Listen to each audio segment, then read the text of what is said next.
तुम्हारी उम्र मेरे तजुर्बे से बहुत कम है।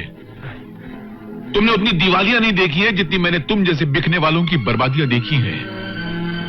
एक दिन आएगा जब तुम छाती पीट पीट के दुनिया को अपनी बर्बादी का किस्सा सुनाना चाहोगे, वहां सुनने वाला कोई नहीं होगा।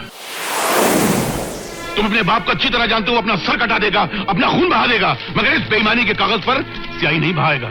तुम्हारी हिम्मत कैसी भी घड़ी अपना लेकर मेरे पास आना। मैं यहाँ पर आपका भाषण सुनने नहीं आया हूँ पिताजी। सारी जिंदगी गुजर गई आपका खोखला भाषण सुनते सुनते। क्या दिया है आज तक आपकी ईमानदारी और शराफत ने आपको? जब से होश संभाला है, माँ के तन पर 2 साड़ी के सिवा तीसरी साड़ी नहीं देखी। त्योहार आता तो लोगों के घर में घी के दिए जलते, लेकिन इस घर में मट्टी का दिया बड़ी मुश्किल से जलता पिताजी। सारी जिंदगी दाल, सूखी सब्जी और रोटी के अलावा क्या पका इस घर में? कितनी बार कहा आपसे, इस खंडर जैसे मकान को, इस मनूज मकान को बेचकर कोई नया मकान ले लीजिए, मगर जिद नहीं। बुजुर्गों की निशानी को बेचा नहीं जाता, यह जवाब देकर मुंह बंद कर दिया आपने।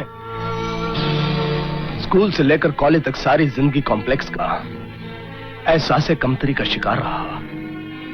लड़कों के अच्छे अच्छे कपड़े देखकर, उनकी मोटरसाइकिल, उनकी गाड़ियां देखकर मन ही मन जलता रहा और खुद को कोसता रहा कि ऐसे कंगाल गरीब घर में जन्म लेने से तो बेहतर था कि मैं जन्म लेते मर क्यों नहीं गया। को मुझे बोलने दो। बहुत जब्त किया मैंने आज तक। आज जब पैसा कमाने का मौका आया तो आप अपनी ईमानदारी का भाषण सुनाकर अपनी तरह मुझे भी कंगाल बनाने की कोशिश कर रहे हो। मगर नहीं, मैं बनने वाला नहीं।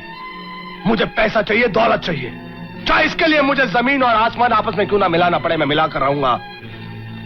पिताजी, अगर आज आपने इन कागजात पर दस्तखत नहीं किए तो मैं इस घर को हमेशा हमेशा के लिए छोड़कर चला जाऊंगा। चले क्या जाओगे बेटे? तुम तो पहले ही जा चुके हो।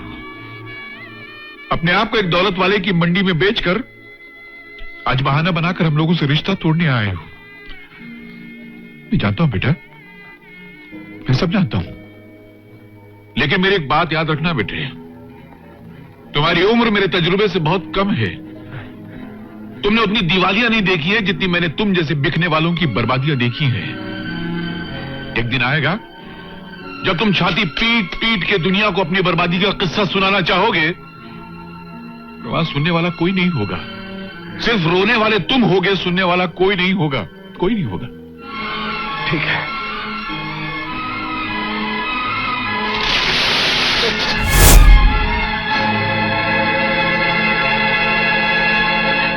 सुनिए, वो जा रहा है, उसे रोकिए ना। लक्ष्मी, जाने दो इसे। इस वक्त ये खुदगर्जी के घोड़े पर सवार बर्बादी के तूफान में उड़ता हुआ चला जा रहा है, और ऐसे सवार को वक्त के थप्पड़ और जमाने के ठोकर के सिवा कोई नहीं रोक सकता। शायद भगवान भी नहीं रोक सकता इसे।